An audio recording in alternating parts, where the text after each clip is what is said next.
अगर हम चाहे सरकार में हैं चाहे नहीं हैं, लोगों के हक दिलवाना सरकार के चुने हुए नुमाइंदे की जिम्मेवारी है।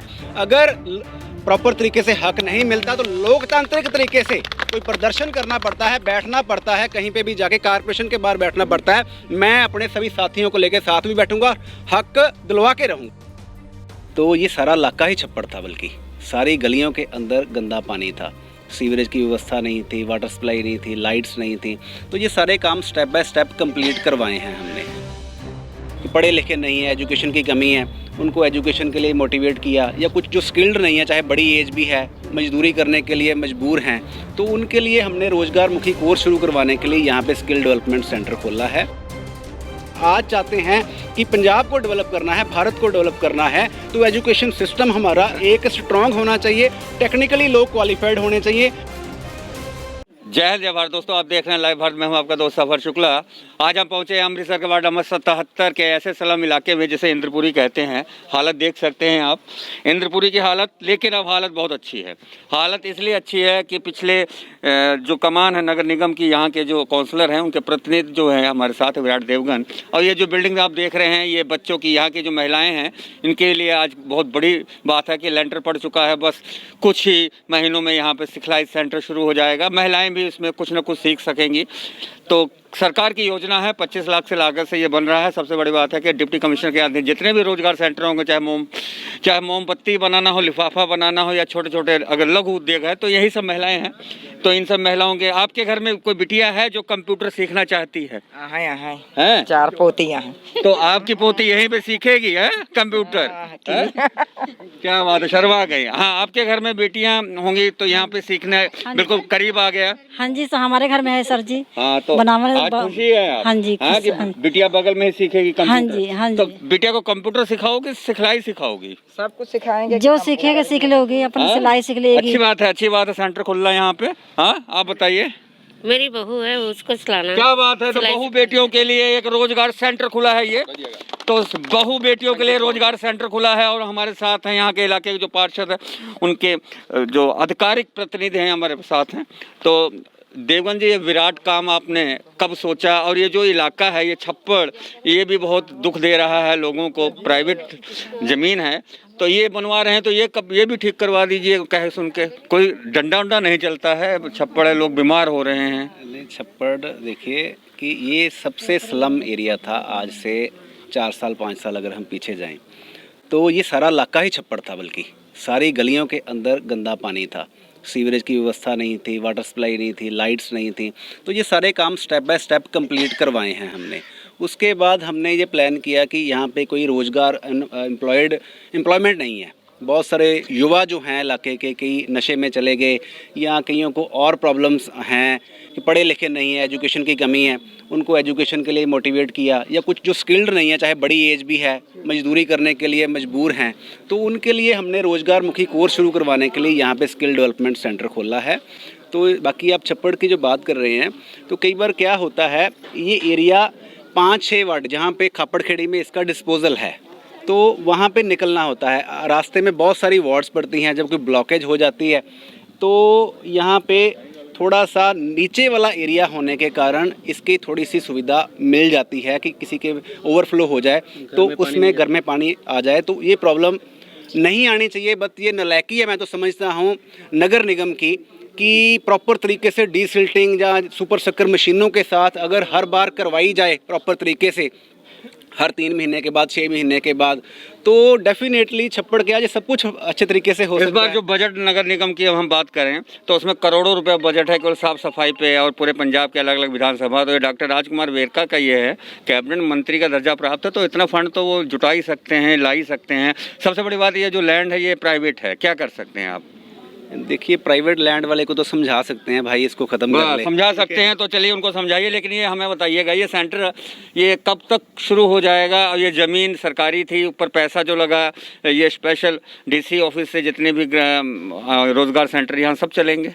देखिए, ये जो पैसा 25 लाख रुपया यहाँ पे लग रहा है, एनवायरनमेंट के फंड्स जो हैं डॉक्टर राजकुमार वेरका जी ने हमें दिए हैं।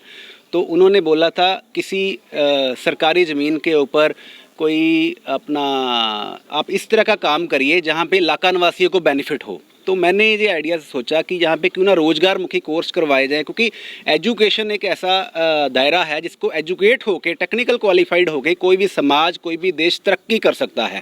अगर हम महाराजा रंजीत सिंह के राज की पंजाब की बात करते हैं तो इसीलिए डेवलप था, इसीलिए अच्छा था कि एजुकेशन सिस्टम जो पंजाब का है उस टाइम का वो बहुत अच्छा था। जब अंग्रेज यहाँ पे उन्होंने तोड़ने की कोशिश की, बड़े साल 50 साल लग गए, उन्होंने सभी को इलिटरेट करना शुरू किया, कायदे फाड़ने शुरू किए, स्लेटियाँ ख़त्म कर दी, जो पुराना सिस्टम था हमारा। तो आज ज़माना बदल गया है 200-300 साल के बाद। आज हम अगर उसी दौरे के अंदर निकल नहीं प्रॉपर तरीके से पा रहे हैं, अगर हम आज चाहते हैं कि पंजाब को डेवलप करना है, भारत को डेवलप करना है, तो एजुकेशन सिस्टम हमारा एक स्ट्रांग होना चाहिए, टेक्निकली लोग क्वालिफाइड होने चाहिए, रोजगार मुखी जो कोर्स हैं युवाओं को ज़्यादा से ज़्यादा करवाने चाहिए। बिल्कुल सही बात है। सबसे बड़ी बात है स्लम इलाका है और जहाँ पर रहने वाले तकरीबन 70% या मैं यूँ कहूँ कि 65 या 70% 60% ये यूपी बिहार के यहाँ पे लोग हैं और ज़्यादातर लोग ऐसे हैं जो तकरीबन रोज़ कमाते रोज़ खाते हैं। लेकिन अब बदल रहा है पंजाब, अब गलियाँ आप देख सकते हैं, कुछ कमियाँ तो हैं। सीवरेज की व्यवस्था यहाँ पे ख़राब है, तो सीवर की व्यवस्था ख़राब है इलाके के लोग कहते हैं जनाब, तो आप इन गलियों के सीवर ही ठीक करवा दें। देखो, सीवरेज ठीक करवाने के लिए हमने यहाँ के मेयर और कमिश्नर इनको हमने 2-3 बार रिक्वेस्ट की है, पिछले 2-3 महीने से प्रॉब्लम चल रही है। लेकिन इंदरपुरी वार्ड नंबर 77 का कोई भी एरिया जो है वहाँ पे कहीं पे भी कोई ब्लॉकेज नहीं है। हमने एक बार नहीं 10 बार चेक करवा लिया है। वो बांस लेके आते हैं, एक्सिन साहब भी आए, मंजीत सिंह जी जई साहब भी आते हैं, उनको नज़र नहीं आता ब्लॉकेज, लेकिन इलाके के लोग ब्लॉकेज ढूंढते हैं। आपने पल्ला झाड़ दिया, मेयर और कमिश्नर जिम्मेदार, आप उनको आवाज़ उठाते हैं तो इलाके के लोग, आप जान लीजिए कि यहाँ के जो सीवर व्यवस्था खराब है वो मेयर और कमिश्नर जिम्मेदार हैं जी। सारे बाबा जी बीमार पे लोकी जो गंदा पानी है के मरने सीवर बंद है और मेयर कमिश्नर जिम्मेदार। सही बात है सर, आपकी नहीं सुनते। देखिए, पल्ला झाड़ने वाली कोई बात नहीं है, हम इलाका निवासियों के साथ खड़े हैं, चाहे प्रॉब्लम आपने कहा बहुत बड़ी बात आपने की जी। 2-3 दिन का टाइम दिया था म्यूनसिपल कॉर्पोरेशन अमृतसर को कि ये सीवरेज व्यवस्था हमारे वार्ड नंबर 77 में अगर कोई भी ब्लॉकेज नहीं है तो रास्ते में जो वार्ड्स आती हैं 73 आती है, 74 आती है, या दूसरी वार्ड्स आती हैं 72 आती है, जहाँ डिस्पोजल में कहीं पे प्रॉब्लम है, इनकी मोटरें नहीं चलती, कभी कह देते हैं कभी जनरेटर में तेल खत्म हो जाता है, इस तरह के बहाने। आप तो सरकार में रह के सरकार का ही खिलाफ आप बोल रहे हैं। आप लोग ये लोग जब धरना प्रदर्शन करेंगे आप भी बैठ जाएंगे दरी पे? देखो, बिल्कुल बैठूंगा धरना प्रदर्शन के अंदर। अगर हम चाहे सरकार में हैं चाहे नहीं हैं, लोगों के हक दिलवाना सरकार के चुने हुए नुमाइंदे की जिम्मेवारी है। अगर प्रॉपर तरीके से हक नहीं मिलता तो लोकतांत्रिक तरीके से कोई प्रदर्शन करना पड़ता है, बैठना पड़ता है, कहीं पे भी जाके कॉर्पोरेशन के बाहर बैठना पड़ता है। मैं अपने सभी साथियों को लेकर साथ भी बैठूंगा, हक दिलवा के रहूंगा। श्री विराट देवगन जिंदाबाद, श्री विराट देवगन। तो एक पार्षद प्रतिनिधि होने के नाते विराट देवगन ने बहुत अच्छी बातें की और सबसे बड़ी बात जनता से जुड़ी बातें हैं। और सबसे बड़ा मुद्दा यही था कि इलाके में जो यहाँ की बहु बेटियाँ, छोटी छोटी बच्चियाँ जो अभी 3री-4थी क्लास में पढ़ती हैं, 5वीं-6वीं क्लास में पढ़ती हैं, 8वीं-10वीं क्लास में पढ़ती हो, कम से कम अपने घर के परिवार के लोग जब यहाँ पे सेंटर में उनकी चाची हो, नानी हो या कोई भी जिनकी देखरेख में वो घर में रह रही हैं, यहाँ पे आके सीखेंगे, रोजगार लेंगे। और ये रोजगार सेंटर खुला है सबसे स्लम इलाका इंदरपुरी में। और अब इंदरपुरी की हालत सुधर रही है। इलाके के जो काउंसलर हैं, उनके जो प्रतिनिधि, उन्होंने कहा है कि अगर इलाके के सीवर समस्या में अगर मेयर और कमिश्नर से कई बार कहा और अगर ज़रूरत पड़ी तो मैं भी अपने इलाके निवासियों के साथ धरने पर बैठूंगा। तो एक पार्षद प्रतिनिधि के धरने पर बैठने की ये कहानी यूं कहती है कि मेयर और कमिश्नर को अपने अमृतसर, गुरु रामदास की बसाई नगरी अमृतसर को संवारने के लिए जो जिम्मेदारी मिली है उन्हें तनदेही से निभानी चाहिए, क्योंकि ये जो गुरुओं की नगरी है और यहाँ के जो गुरु नगरी कहते हैं, यहाँ की सेवा करना सबसे बड़ा धर्म है। और आपको कर्म मिला है तो अच्छे कर्म कीजिए। मेयर और कमिश्नर साहब कम से कम इंदरपुरी पर ध्यान दीजिए। और इसी के साथ विदा लेते हैं। जय हिंद, जय भारत।